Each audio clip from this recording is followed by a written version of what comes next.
If you have ever held a piece of Wedgwood in your hands, you have held something that queens once fought to own. For 250 years, one family turned English mud into the most coveted tableware on earth, built a factory that housed and fed its workers a century before any law required it, funded the campaign to abolish slavery, and bankrolled the science that gave the world the theory of evolution.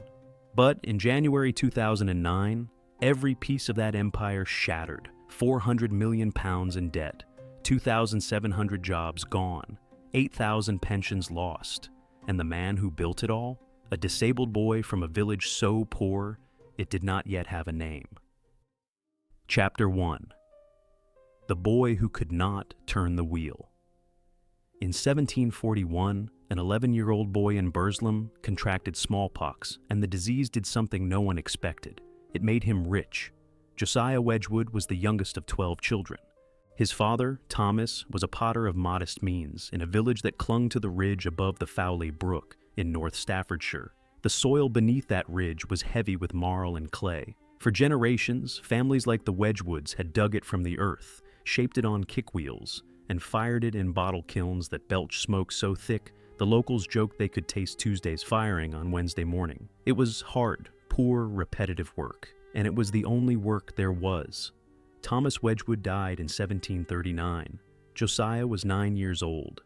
Under the customs of the trade, the eldest son inherited the pottery. Young Josiah was put to work almost at once, apprenticed to his older brother Thomas at the churchyard works. He wedged clay. He carried saggers. He learned to throw on the wheel with the steady rhythm that every Burslem child absorbed before they could read. He was competent. He might have spent his entire life turning out the same rough butter pots and ale mugs that every other potter in the village produced. Then the smallpox came. The disease ravaged his right knee. For weeks he lay in fever. When the infection finally broke, the joint was damaged beyond repair. He could not work the treadle of a potter's wheel. In a trade that demanded 2 good legs and 2 strong hands, Josiah Wedgwood now had only the hands. It was, by every measure of his world, a catastrophe. A disabled potter in 1741 had no future. The wheel was the center of the craft. Without it, you were nothing. But Josiah did something that no one around him thought to do. He stopped trying to be a thrower and started trying to understand what throwing actually produced. He began to experiment, not with shapes on the wheel, but with the clay itself. He mixed different earths. He tested glazes.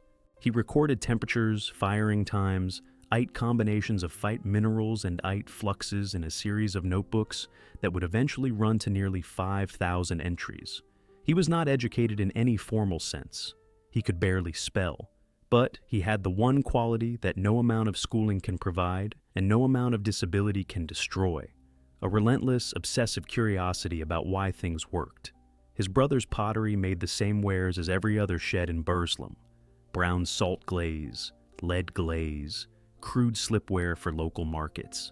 Josiah looked at these pieces and saw not tradition, but stagnation. The clay of North Staffordshire was among the finest in England. The potters who worked it were among the most skilled in the world. And yet, they sold their goods for pennies at local fairs, while continental porcelain makers in Meissen and Sèvres supplied the tables of kings. The gap was not talent, it was knowledge. By 1752, Josiah had finished his apprenticeship and entered a partnership with the established potter, Thomas Wealden of Fenton. Wealden gave him something priceless: permission to experiment. For 5 years, Josiah tested new glaze formulas, new clay bodies, new colors. He developed a brilliant green glaze that transformed the look of cauliflower ware and pineapple ware, novelty pieces that delighted the middling classes of Georgian England.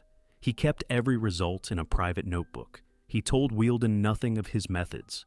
In 1759, at the age of 29, Josiah Wedgwood opened his own pottery in Burslem. The Ivy House Works was small. The ambitions inside it were not. Josiah had spent 18 years watching the trade from the peculiar vantage of a man who could not do its most basic task. He had studied every failure. He had recorded every success. He understood something that none of his rivals yet grasped. Pottery was not a craft. It was a science, and science, unlike craft, could scale. He did not yet know how far. He did not yet know that within 6 years, the Queen of England would call for him by name. But the smallpox had given him something far more valuable than a working knee. It had given him time to think, and Josiah Wedgwood, alone among the potters of Staffordshire, had used that time to ask a question that would reshape an entire industry. What if English clay could be made to rival French porcelain? The answer was already forming in his notebooks, and it would take the shape of a cream-colored teapot destined for the hand of a queen. Chapter 2. The Queen Who Gave Him England. In 1765, an order arrived from St. James's Palace that would transform a provincial potter into the most famous manufacturer in Europe. Queen Charlotte, the German-born wife of George III, wanted a tea set. The request itself was not unusual. The royal household ordered tableware regularly. What made this commission different was the material. Charlotte had seen samples of Wedgwood's new cream-colored earthenware, a refined body that Josiah had spent years perfecting. It was lighter than traditional stoneware. It was smoother than anything else made in England, and it was a fraction of the cost of imported porcelain. Josiah delivered the set. Charlotte was delighted. And then Josiah did something that revealed the full scale of his genius. He asked permission to rename his cream-colored ware. From that moment, it would no longer be called creamware. It would be called queensware. This was not vanity. It was strategy. No English potter had ever used a royal endorsement as a commercial weapon. Josiah understood, decades before the concept had a name, that a brand is not a product. It is a story. And the story of queensware was irresistible. The same pottery that graced the table of the Queen of England could now grace yours. He petitioned for and received the title Potter to Her Majesty. He stamped it on his trade cards. He printed it in his catalogs. He made certain that every newspaper report of a royal dinner mentioned the name Wedgwood. It was, by any modern standard, a masterclass in celebrity endorsement. But Josiah was playing a game more subtle than mere name-dropping. He built a dual pricing system that would become the template for luxury marketing for the next 250 years. At the top, he produced bespoke, hand-finished pieces for aristocratic clients. These were expensive, they were exclusive, they carried long waiting times and the implicit promise that your neighbor could not have one. Below this, he mass-produced queensware for the growing middle class at prices they could afford. The genius was that the mass-market pieces carried the same brand, the same name, the same royal association as the bespoke work. A merchant's wife in Bristol could drink her tea from the same ware that the Queen used at court. The pot cost her a few shillings. The feeling of proximity to royalty was priceless. Sales exploded. By 1767, Wedgwood's showroom in London was attracting buyers from across Europe. Orders came from France, from Germany, from the Russian court. The cream-colored body was versatile, durable, and beautiful, but it was the name that sold it. Queensware was not just pottery, it was aspiration, fired at 1,000 degrees and stamped with the approval of the crown. Josiah reinvested relentlessly. He hired the best painters, the best modelers, the best chemists he could find. He entered a partnership with Thomas Bentley, a Liverpool merchant of wide education and refined taste whose role in the Wedgwood story is often underestimated. Bentley was the cultured face of the operation. He managed the London showroom. He cultivated aristocratic clients. He steered the firm's decorative taste toward the neoclassical style that was sweeping Europe. Josiah made the pots. Bentley made them fashionable. Together, they understood a truth that most manufacturers of the age ignored entirely. You do not sell to the rich by making cheap goods expensive. You sell to everyone by making expensive goods feel attainable. The rich buy exclusivity. The middle class buys the dream of exclusivity. Serve both, and you own the market. By 1768, Wedgwood was the most celebrated potter in England. His cream-colored earthenware had displaced imported porcelain on tables across the country. His turnover was growing at a rate that alarmed his competitors and astonished his bankers. He had a royal warrant, a London showroom, a growing network of European agents, and a product that no one else could match in quality or price. But Josiah was not satisfied. He wanted more than a successful pottery. He wanted a system, a machine for making beauty at scale. And to build it, he would need something that Burslem could not provide: a purpose-built factory, a new kind of workforce, and a canal to carry his goods to the world. The place he chose for this experiment would carry a name borrowed from an ancient civilization, and the system he built inside it would create a new one. Chapter 3. The Factory That Reinvented Labor. On the 13th of June, 1769, Josiah Wedgwood opened a factory named after a dead civilization, and inside it, he killed the craftsman and invented the worker. Etruria Works rose on a greenfield site between Burslem and Hanley, beside the route of the Trent and Mersey Canal that Josiah himself had helped to fund and champion. The name came from Etruria, the ancient Italian civilization whose pottery Josiah admired. The ambition came from something far more modern. This was not to be a workshop. It was to be a factory in the fullest sense. A planned, rational, systematized place of production, unlike anything the pottery trade had ever seen. Josiah divided the making of a single pot into dozens of separate tasks. One worker mixed the clay, another shaped the body, another attached the handle, another applied the glaze, another painted the decoration, another loaded the kiln. No single worker made a complete piece. Each performed one action, repeatedly, with increasing speed and precision. This was the division of labor applied to a craft industry, and Josiah implemented it with a rigor that anticipated the factory system of the next century. He built Etruria Hall beside the works, a fine house that allowed him to oversee production from his own grounds. The hall was a statement of intent. The factory owner would live among his workers, not above them in some distant country seat. Josiah was both patriarch and manager. He walked the factory floor daily, leaning on his cane, inspecting every piece that came from the kilns. Those that failed to meet his standard, he smashed on the spot. The sound of breaking pottery became the rhythm of quality control.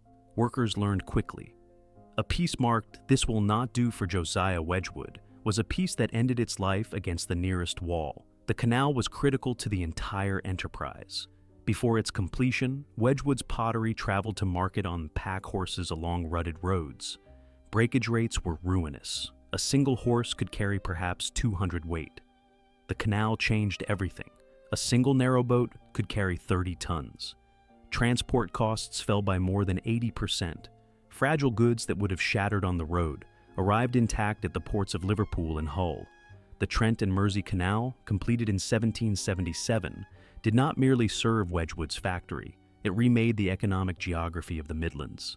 Josiah poured his profits into expansion. He built workers' housing. He established a sick fund.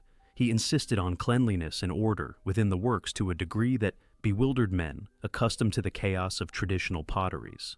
He installed a bell system and a clocking-in procedure. He wrote rules governing punctuality, dress, and conduct. He was, in every respect, building not just a factory, but a culture.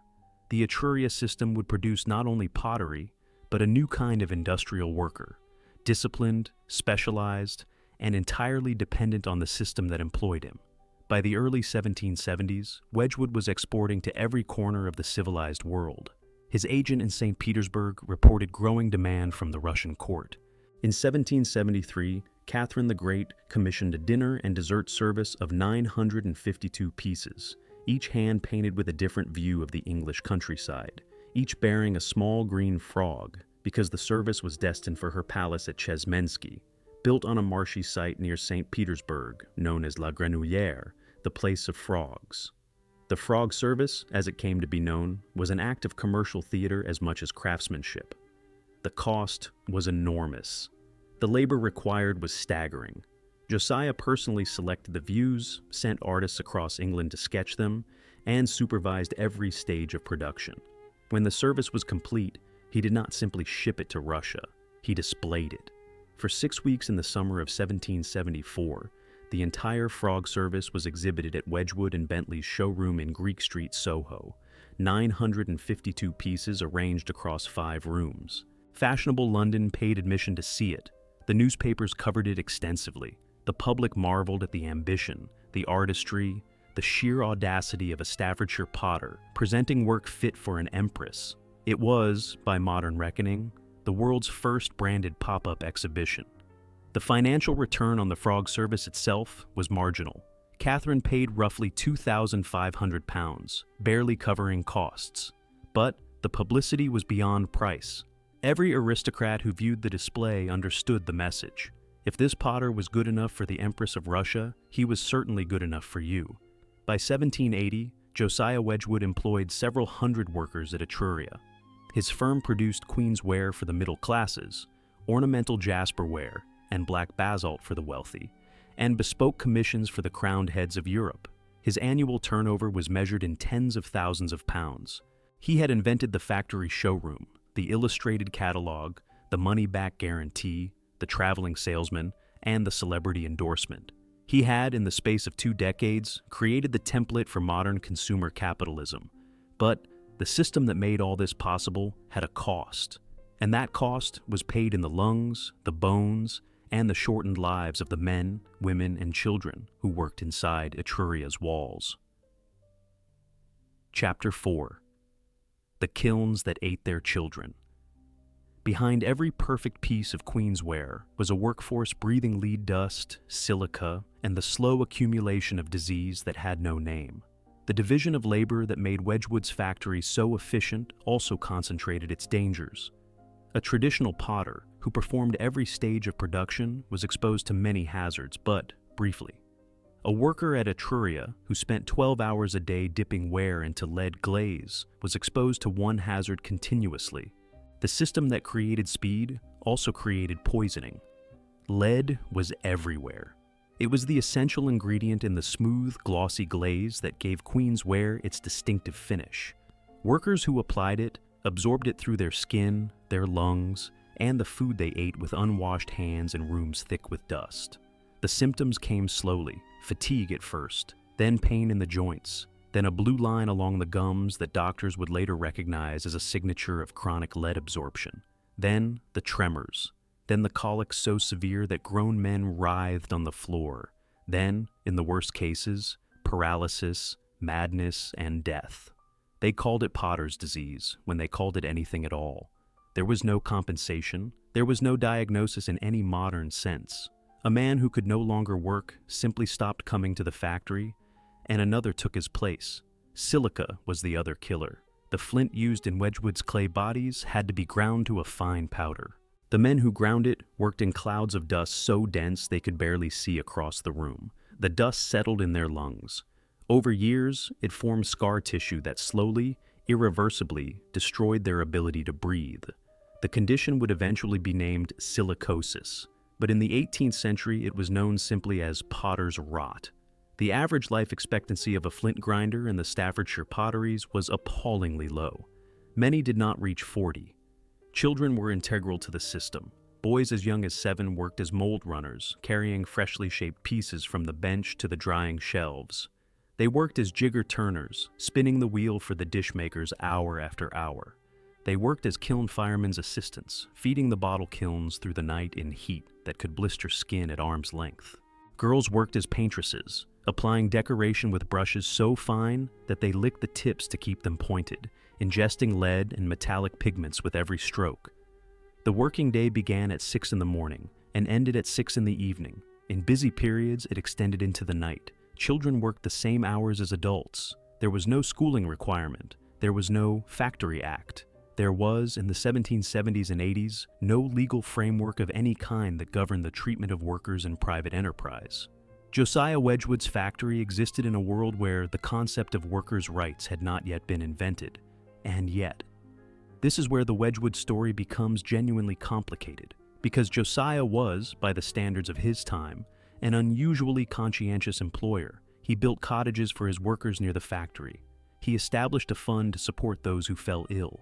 He provided some basic education for the children of his workforce. He banned the consumption of alcohol during working hours, not out of Puritanism, but because drunk workers broke more pots. He enforced cleanliness and order in an industry where neither was customary. Visitors to Etruria frequently remarked on the discipline and tidiness of the works compared to the squalid workshops of Burslem and Hanley. He also campaigned, with genuine passion, for the abolition of the slave trade. In 1787, he designed and produced at his own expense the famous anti-slavery medallion bearing the image of a kneeling enslaved man and the words, "Am I not a man and a brother?" The medallion became the most widely recognized symbol of the abolition movement. Fashionable women wore it as a brooch. Men set it into snuff-box lids. Josiah distributed thousands of copies for free. It was arguably the first piece of political branding in history. The contradiction is stark. The man who asked, "Am I not a man and a brother?" on behalf of enslaved Africans, employed 7-year-old children to turn wheels in his factory. The man who built houses for his workers profited from a glaze system that poisoned them. The man who preached reason and progress ran a factory where the primary mechanism of quality control was fear, the sound of smashed pottery, the foreman's shout, the knowledge that you could be replaced by any one of 100 hungry children in the village outside the gates. Was Josiah a hypocrite? The question itself is too simple. He operated within a system whose moral boundaries had not yet been drawn. Child labor was universal. Lead poisoning was not understood. The idea that an employer owed his workers anything beyond a wage was radical. Josiah gave more than most, but the system he built, the division of labor, the factory discipline, the relentless pursuit of efficiency, that system ground people down as surely as his mills ground flint. Here are the numbers that define the scale of what Etruria produced and what it consumed. By 1790, the factory employed between 500 and 700 workers. It operated more than a dozen bottle kilns. It consumed tons of coal, lead, flint, and clay each week. It produced tens of thousands of pieces per year for markets spanning Europe, Russia, and the American colonies. The annual wage bill ran to several thousand pounds. The profit margin on queensware was substantial. The profit margin on ornamental wares was extraordinary. And the human cost of all this production was measured in shortened lives that no ledger ever recorded. Josiah Wedgwood knew his workers suffered. His letters show awareness of the health risks in the trade. He experimented with alternative glazes. He supported early public health measures in the potteries. But he did not dismantle the system that caused the harm. He could not. The system was the business. The business was the system. To remove lead from the glaze was to remove the finish that made queens wear. To shorten the hours was to reduce the output that funded the expansion that employed the village. This is the trap of industrial genius. The machine you build serves everyone and spares no one, not even its maker. By 1793, Josiah's own right leg, weakened by decades of walking the factory floor on a knee ruined by smallpox, had deteriorated so badly that it had to be amputated. He bore the surgery without anesthesia. He returned to work within weeks. 2 years later, he was dead, and the question of what to do with the machine he had built would haunt his family for the next 2 centuries. Chapter 5. The Genius Who Could Not Be Replaced. Josiah Wedgwood died on the 3rd of January, 1795, worth £500,000, and the moment he closed his eyes, the decline began. £500,000 in 1795 was an almost incomprehensible fortune. It represented the lifetime earnings of somewhere between 12,000 and 60,000 ordinary working people, depending on how you measure it. Josiah had started with nothing. He left behind a factory, an estate, a London showroom, a global distribution network, and a brand that was recognized in every court in Europe. He also left behind a family that had no idea how to run any of it. His eldest son, John, had no interest in pottery. His second son, Josiah II, inherited the business. Josiah II was an intelligent, cultured, deeply sensitive man. He was also entirely the wrong person to manage a manufacturing empire. Where his father had been obsessive, driven, and ruthless in his pursuit of quality, the younger Josiah was reflective, generous, and chronically indecisive. He disliked the factory. He disliked commerce. He preferred books, science, and the company of intellectuals. He was not lazy. He was simply not his father, and the Wedgwood business, more than almost any enterprise of its time, had been built on the singular energy of one extraordinary mind. Remove that mind, and the machine continued to turn. But it turned by momentum, not by vision. Josiah II did make one contribution that changed the world, though it had nothing to do with pottery. He became a patron of the poet Samuel Taylor Coleridge, providing an annuity of £150 a year that freed Coleridge to write. He supported scientific research. He encouraged the education of his children, particularly his daughters, with a liberality unusual for the age. And he cemented the connection between the Wedgwood family and the Darwins that would produce the most consequential scientist of the 19th century. The Wedgwood-Darwin connection was deep and deliberate. Josiah I had been close friends with Erasmus Darwin, the physician, inventor, and natural philosopher. Their grandchildren intermarried. Josiah II's daughter Susanna married Robert Darwin, and their son was Charles. When young Charles Darwin needed funding for the voyage of the Beagle, it was Wedgwood money that made it possible. When he needed the financial security to spend 20 years developing his theory of natural selection rather than practicing medicine or taking holy orders, it was Wedgwood money that provided it. The theory of evolution, the single most transformative scientific idea of the modern age, was bankrolled by the profits of English pottery. Without Josiah's cream-colored teapots, there might have been no origin of species. It is one of history's more remarkable chains of cause and effect. But the Darwin connection also illustrates the pattern that would define the Wedgwood family for the next century. Each generation moved further from the factory and closer to the library. Each generation valued intellectual achievement over commercial success. The family produced scientists, reformers, artists, and thinkers of genuine distinction. What it did not produce after the first Josiah was a single business leader of comparable ability. The factory at Etruria continued to operate. It continued to make fine pottery, but it was no longer innovating. The jasperware and black basalt lines that Josiah had perfected in the 1770s and 80s remained the core of the ornamental range.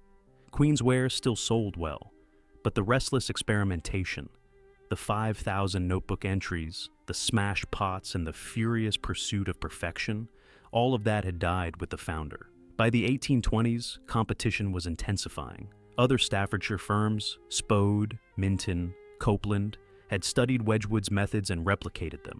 The division of labor was now standard practice. The canal network served everyone. The royal warrant, once a unique advantage, was shared among several potteries. Wedgwood was still the most famous name in English ceramics, but fame alone does not generate profit. The third generation of Wedgwoods showed even less commercial appetite than the second. Francis Wedgwood, who ran the firm in the 1830s and 40s, was a competent manager, but not an inspired one. He attempted to sell the factory in the 1840s. He found no buyer. The Wedgwood name still carried weight, but the business behind it was stagnating. Production methods that had been revolutionary in 1770 were merely adequate by 1840. The firm survived on reputation while its rivals innovated. The numbers tell the story plainly.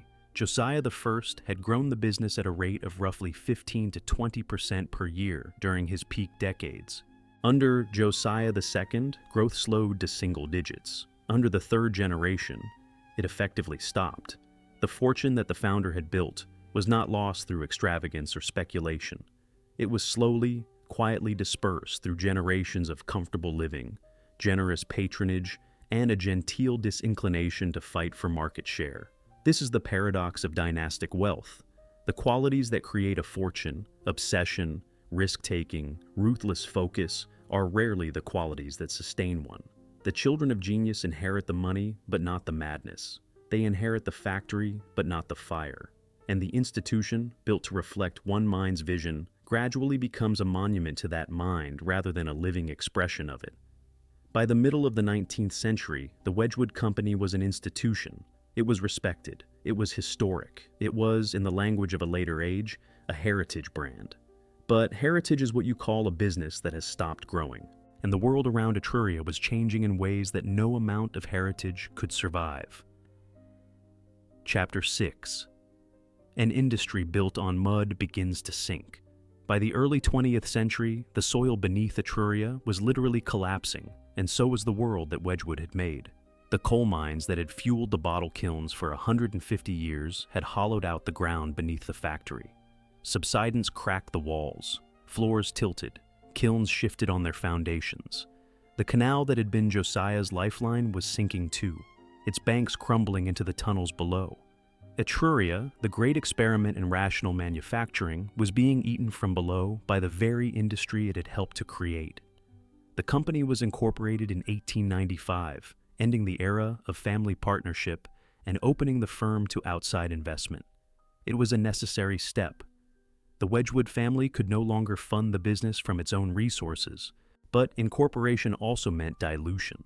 The family still controlled the board, but the decisions were now shaped by shareholders, accountants, and the relentless pressure of quarterly returns. The First World War disrupted export markets and took workers from the factory floor. The interwar years brought depression to the potteries. The Second World War redirected production to utility war, plain, undecorated pieces made to government specification. The ornamental trade, the high-margin heart of the business, effectively ceased for 6 years. But the deeper threat was structural, not cyclical. The British pottery industry that Josiah Wedgwood had helped to define was built on a set of assumptions that the 20th century demolished one by one. Cheap local labor, cheap local coal, cheap local clay, protected domestic and imperial markets, a social culture that valued formal dining, elaborate table settings, and the display of fine ceramics as a mark of status. By 1950, every one of these assumptions was under pressure. Labor costs rose steadily after the war. The bottle kilns, those icons of the Staffordshire skyline, were banned under the Clean Air Act of 1956. Their replacements, electric and gas tunnel kilns, were more efficient but required capital investment that stretched the balance sheet. Coal was no longer cheap. Clay still came from Dorset and Devon and Cornwall, but transport costs had risen. The markets of the empire were closing as former colonies developed their own manufacturing, and the culture was changing. The elaborate dinner service, 12-place settings with soup bowls and fish plates and sauce boats and tureens, had been the foundation of Wedgwood's retail trade for 2 centuries. By the 1960s, younger households were eating informally. Television dinners, kitchen suppers, mugs instead of teacups. The rituals of the Victorian and Edwardian table were dying, and with them the demand for the products that furnished them. In 1940, the company made its most significant physical move. Production transferred from the subsiding Etruria site to a new factory at Barlaston, 6 miles to the south in the Staffordshire countryside. The Barlaston factory was modern, efficient, and set in pleasant grounds. It was also a statement that the age of Etruria was over. The canal-side works where Josiah had smashed pots and supervised the frog service was abandoned. The building fell into ruin. Etruria Hall survived, but only just. The move to Barlaston saved the factory. It did not save the industry. By the 1970s, Japanese manufacturers were producing ceramics of high quality at prices that British firms could not match. By the 1980s, Chinese production was beginning to flood the lower end of the market. Stoke-on-Trent, the city of 6 towns that had once produced more pottery than any place on earth, began to lose factories at an accelerating rate. Firms that had operated for generations closed their doors. Thousands of skilled workers, glazers, kilnmen, throwers, painters were thrown onto a labor market that had no other use for their expertise. Wedgwood survived longer than most. The name still carried global recognition. The Jasperware line, virtually unchanged since Josiah's day, still sold well as gifts and collectibles. The company diversified into hospitality ware, supplying hotels and airlines. It acquired other brands, Coalport, Mason's Ironstone, but each acquisition added complexity without adding strength. The core business was shrinking. In 1986, Wedgwood merged with Waterford Crystal of Ireland. On paper, the logic was compelling. 2 iconic luxury brands, one in pottery, one in glass, combining their distribution networks and their prestige. In practice, it was a marriage of 2 companies with the same disease. Both were high-cost European manufacturers competing in a market where Asian producers offered comparable quality at a fraction of the price. Both carried pension obligations that dwarfed their profits. Both depended on a consumer culture of formal entertaining that was vanishing with each passing year. The merger created Waterford Wedgwood, a group with a glittering name and a fragile balance sheet. For 20 years, it would stagger from crisis to crisis. The numbers were stark. Annual revenues in the hundreds of millions. Operating margins in the low single digits. Debt climbing steadily. A pension fund that grew hungrier with every year as retirees lived longer and investment returns declined. The man who would attempt to hold this edifice together was not a potter, not a glassmaker, not even English. He was an Irish rugby star turned food industry tycoon, and his bet on Waterford Wedgwood would prove to be the most expensive gamble in the history of British luxury. Chapter 7. The Irishman Who Bet Everything. Tony O'Reilly was a rugby star, a catch-up billionaire, and the man who believed he could save Wedgwood with glamour and debt. Sir Anthony O'Reilly was one of the most celebrated figures in Irish public life. A former international rugby player of genuine brilliance, he had built a business empire centered on the Heinz Corporation, where he served as chief executive. He was charming, confident, and accustomed to operating at the highest levels of global commerce. When he turned his attention to Waterford Wedgwood in the late 1990s, he brought with him a conviction that brand power could overcome almost any structural weakness. He was wrong, but it took a decade and nearly €500 million to prove it. O'Reilly's strategy for Waterford Wedgwood rested on three pillars. First, consolidation. The group would acquire complementary luxury brands to build scale. In 2005, Waterford Wedgwood purchased Royal Doulton, the last of the great English pottery houses, for a sum that added prestige and complexity in roughly equal measure. Second, glamour. O'Reilly understood the power of association. He cultivated relationships with designers, celebrities, and the international hospitality industry. Wedgwood and Waterford Crystal appeared at high-profile events. The brands retained their aspirational sheen. Third, and most critically, cost reduction. If the brands were to survive, the cost of making their products had to fall dramatically. This meant outsourcing. Production of lower-value lines moved to Indonesia, where labor costs were a fraction of those in Stoke-on-Trent or Waterford. Manufacturing was restructured. Factories were consolidated. Between 2005 and 2008, approximately 4,000 jobs were cut across the group. The majority of those losses fell on Stoke-on-Trent and on the Waterford Crystal plant in Ireland. The human cost was immense. These were not abstract redundancies on a spreadsheet. They were people. They were families whose connection to the pottery trade ran back generations. A man who lost his job at Wedgwood in 2006 might have been the fourth or fifth generation of his family to work in the potteries. His grandfather had fired bottle kilns. His mother had been a paintress. His children had grown up expecting that there would always be work in the pottery. Now there was nothing. Stoke-on-Trent had no fallback industry. The city had been built on clay and coal. When the potteries closed, there was nothing to replace them. Unemployment rose. Property values fell. The high streets of Burslem and Hanley and Longton and Fenton and Tunstall, the 6 towns that formed the city, filled with charity shops and empty units. The connection between Wedgwood's decline and the city's decline was not metaphorical. It was direct, measurable, and devastating. O'Reilly poured his own money into the group. By 2008, he and his family held a controlling stake. He invested millions in emergency share placements. He used his personal reputation to secure credit lines. He believed, with the conviction of a man who had never failed at anything important, that the downturn would pass and the brands would recover. The numbers said otherwise. Waterford Wedgwood's debt had climbed to €449 million. Operating losses were mounting. The global financial crisis of 2008 destroyed what remained of the luxury goods market. Consumers who had been happy to spend £200 on a Wedgwood vase in 2006 were not buying vases in 2008. They were not buying anything they did not need.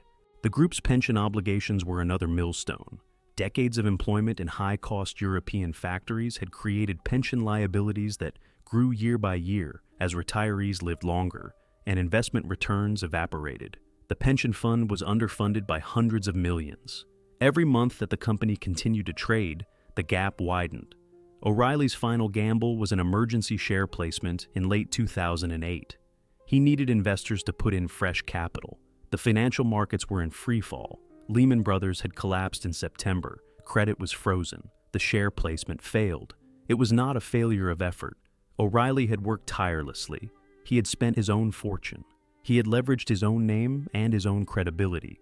But he was fighting against forces that no individual could control: a global recession, a structural shift in manufacturing, a century-long decline in the culture that sustained his products, and a debt burden that had passed the point of recovery.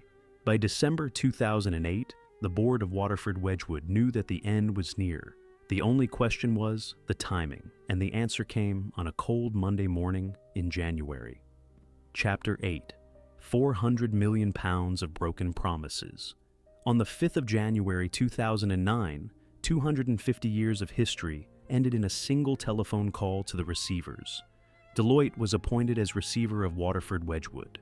The announcement was made quietly, clinically, in the language of insolvency that strips catastrophe of its human weight. The group owed 449 million euros to its creditors. It employed approximately 8,000 people across its operations. It owned brands that had defined British and Irish craftsmanship for centuries. None of that mattered now. In receivership, a company is not a legacy. It is a collection of assets to be valued, marketed, and sold to the highest bidder. The name Wedgwood, which had once meant quality to every household in England, now meant a line item on an administrator's spreadsheet. The immediate impact fell on the workers. 2,700 jobs were at risk at the Wedgwood and Royal Doulton operations in Stoke-on-Trent. These were people who had come to work that Monday morning, not knowing whether they would have work on Tuesday. Some had 30 years of service. Some had family histories in the pottery that stretched back to Josiah's day. They stood outside the factory gates in the January cold and waited for information that did not come. The city reeled. Stoke-on-Trent had already lost thousands of pottery jobs over the previous 2 decades. The Wedgwood collapse was not the first blow. It was the final one. The last major name in an industry that had defined the city for 250 years was now in the hands of accountants. The media covered the story as a business failure. The numbers made good headlines. 449 million euros in debt. The words Waterford Wedgwood alongside the word receivership. But the story behind the numbers was not about balance sheets. It was about a community watching the last thread of its identity being cut. KPS Capital Partners, a New York-based private equity firm, purchased the Wedgwood brand and certain manufacturing assets out of receivership in the spring of 2009. The price was not publicly disclosed in full, but it was a fraction of the brand's notional value. KPS was not buying heritage. It was buying a trademark, a product line, and a market position that could be operated profitably if costs were cut further. Production at Barlaston continued, but on a reduced scale. Some jobs were saved, many were not. The premium lines, the hand-decorated pieces, the skilled work that required years of training, much of that moved offshore or ceased entirely. The Wedgwood that emerged from receivership was leaner, smaller, and fundamentally different from the company that had entered it. O'Reilly lost nearly everything. His personal fortune, estimated at one point at more than 1.5 billion euros, was devastated by the Waterford Wedgwood collapse and by the simultaneous decline of his other investments. The man who had been Ireland's richest citizen found himself fighting creditors in multiple jurisdictions. It was a fall of Shakespearean proportions. The golden hero undone by the same confidence that had made him great. But the deepest wound was not financial. It was moral. 8,000 former employees of the Waterford Wedgwood Group were owed pensions. The pension fund, already underfunded when the company was trading, was now catastrophically short. Retirees who had worked for 30 or 40 years in the factory discovered that their pensions were at risk. People who had planned modest retirements based on the promise of a company pension now faced the prospect of poverty in old age. The pension crisis would take years to resolve. It would reach the High Court. It would provoke a national campaign. And at its center was a collection of objects that Josiah Wedgwood could never have imagined would become a bargaining chip in a fight over the futures of people who had spent their lives making them. Chapter 9.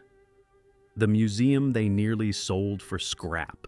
8,000 former workers were owed pensions, and the only thing left to pay them was 250 years of art. The Wedgwood Museum at Barlaston held one of the most important collections of decorative art in Britain. 80,000 objects spanning 2.5 centuries, original pieces from Josiah's earliest experiments, the Portland vase copy that had taken him years to perfect, jasperware, black basalt, queensware, creamware, the frog service sketches, the anti-slavery medallions, trial pieces with Josiah's own handwriting on them. The collection was not merely beautiful. It was a physical record of the Industrial Revolution. When Waterford Wedgwood entered receivership, the museum collection was identified as an asset of the company. Under insolvency law, it could be sold to help pay the creditors, and the largest group of creditors were the former employees owed pensions. The legal position was stark.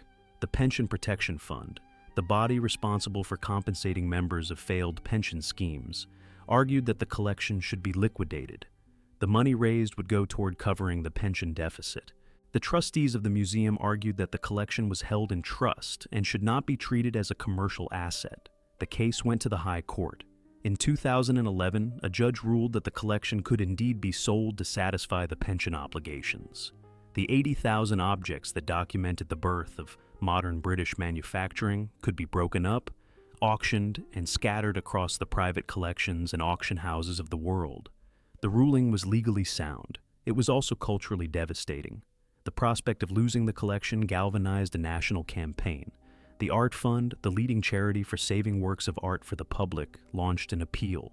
Museums, heritage organizations, and individuals donated. The campaign argued that the Wedgwood collection was not simply a corporate asset, it was a national treasure. It belonged to the story of Britain itself. The fundraising target was £15.75 million. It was, by the standards of heritage appeals, enormous. The Art Fund had never attempted anything on this scale. The timeline was tight. The legal process would not wait indefinitely. Donations came from across the country. Major grants came from the Heritage Lottery Fund and the Art Fund itself. Smaller donations came from thousands of individuals, many of them former Wedgwood workers or Stoke-on-Trent residents who could afford very little but gave what they could. The campaign became a symbol of something larger than a museum collection. It was a statement that industrial heritage matters, that the things made by working people in working factories deserve the same protection as paintings in country houses. The target was met. In 2014, the full sum was secured. The collection was saved and placed in the care of the Victoria and Albert Museum, the premier museum of decorative arts in the world. It would remain at Barlaston on permanent display, accessible to the public. The moment the campaign succeeded was the emotional climax of the Wedgwood story. After years of decline, receivership, job losses, and legal battles, something had been saved. Not the company, not the jobs, not the pensions in full, but the objects themselves. The physical evidence that Josiah Wedgwood had lived, had worked, had experimented, had created something of enduring beauty from English clay. It was a victory, but it was a qualified one. The 8,000 pension holders received compensation through the Pension Protection Fund, but at reduced rates. Many received significantly less than they had been promised. A man who had been told his pension would be £8,000 a year might receive £5,000. A woman who had counted on £12,000 might get £7,000. These were not wealthy people. They had worked with their hands in a factory. They had trusted that the company that employed them would keep its promises. The collection was saved for the nation. The workers were left to make do. It is a resolution that captures, with painful precision, the way Britain has always valued its industrial past, treasuring the objects while forgetting the people who made them. Chapter 10. A Finnish Company and an English Ghost.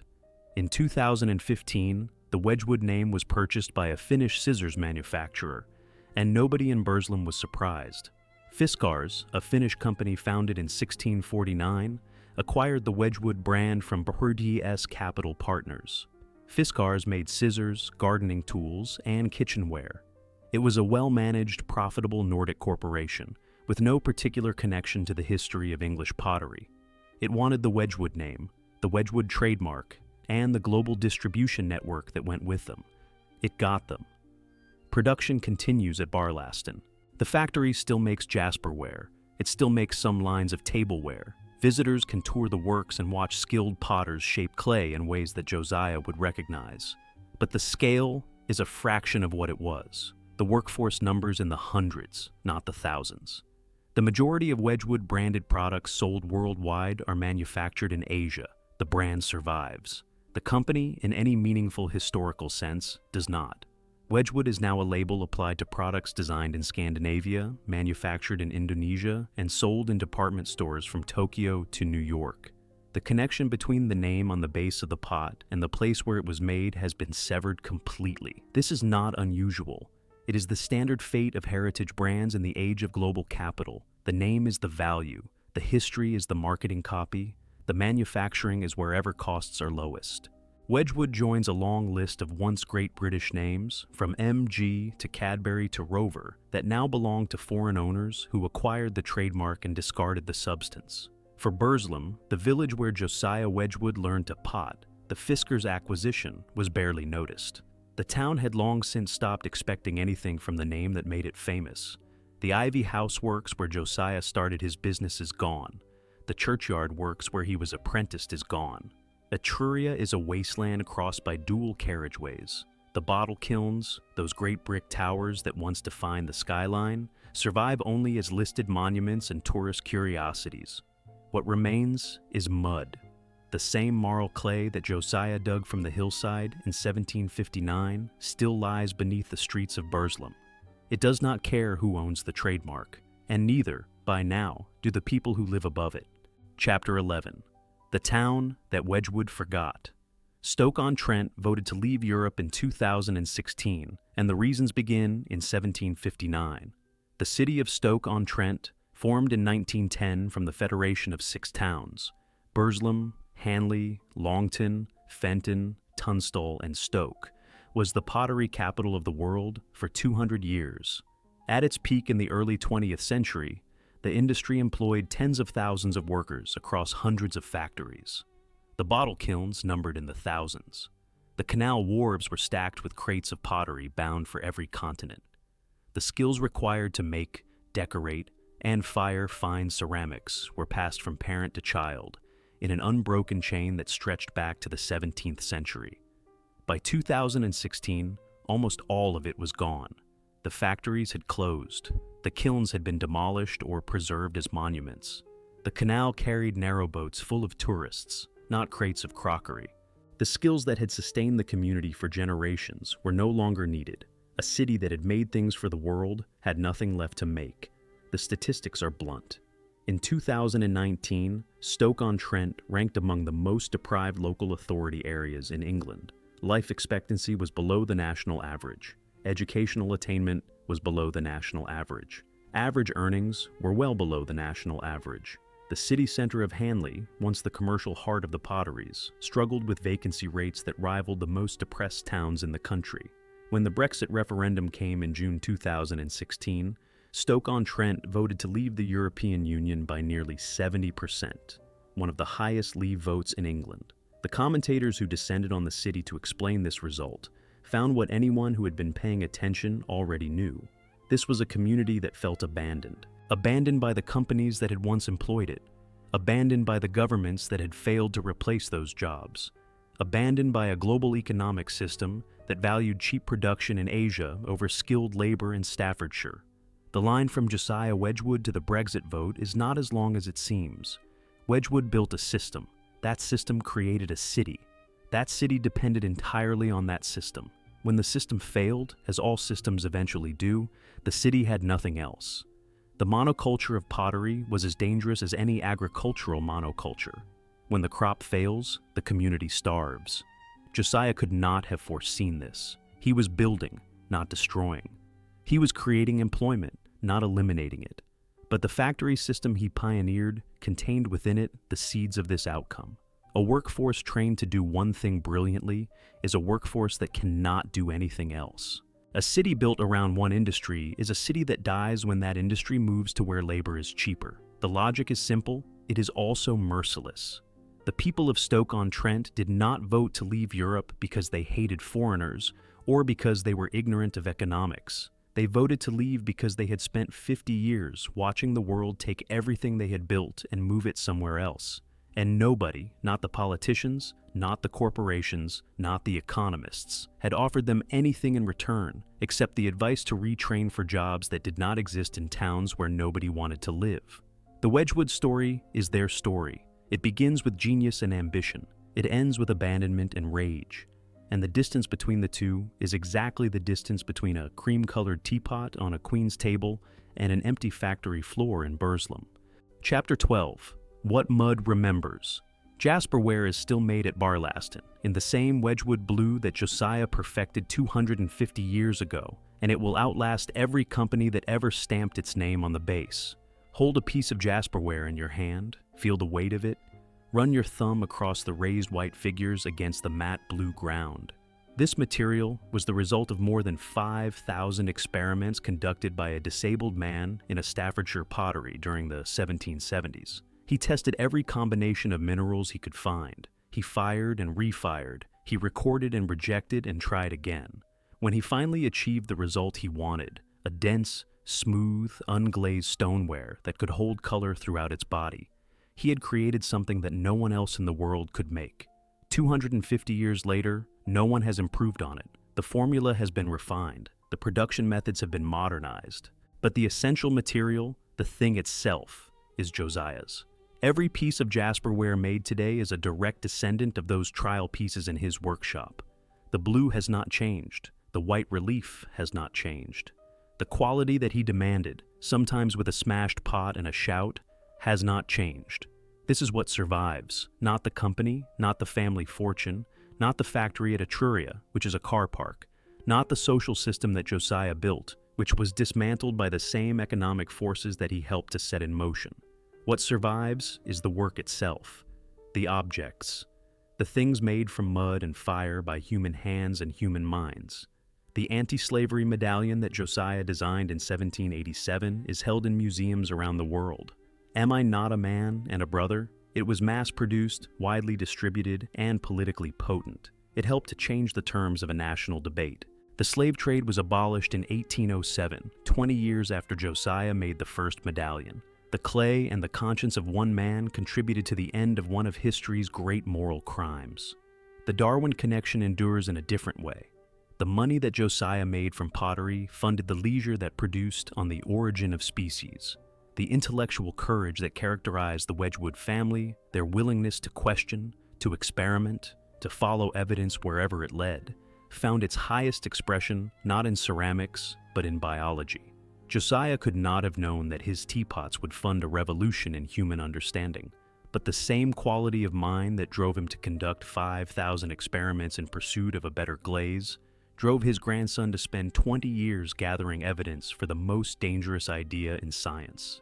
The museum collection, saved by public subscription and now held by the Victoria and Albert Museum, is a record of 250 years of making, 80,000 objects, each one shaped by someone, each one carrying the marks of the hands that made it. The collection does not care who owns the brand. It does not care whether the Wedgwood name belongs to a Finnish corporation or a New York equity fund or no one at all. The objects exist, they endure, they speak. And this perhaps is the final lesson of the Wedgwood story. Genius builds systems, systems build empires, empires rise and fall according to the logic of economics, competition, and the passage of time. But the things that genius makes, the physical objects, the ideas, the cultural contributions, those outlast the systems entirely. Josiah Wedgwood was born in Burslem in 1730. He died at Etruria in 1795. He had 64 years. In that time, he invented modern manufacturing, modern marketing, and modern consumer culture. He funded abolition and bankrolled evolution. He built a town, a factory, and a name that lasted a quarter of a millennium. The town has been forgotten. The factory is gone. The name belongs to strangers, but the pottery remains. It sits in museum cases and in the cupboards of ordinary homes. It sits in royal collections and antique shops and cardboard boxes in attics. It is cream-colored and black and blue. It is useful and beautiful and utterly indifferent to the fortunes of the company that stamped its name on the base. Josiah made it. Time keeps it. And the mud of Staffordshire remembers what the markets have already forgotten, that the things we make with our hands will always outlast the systems we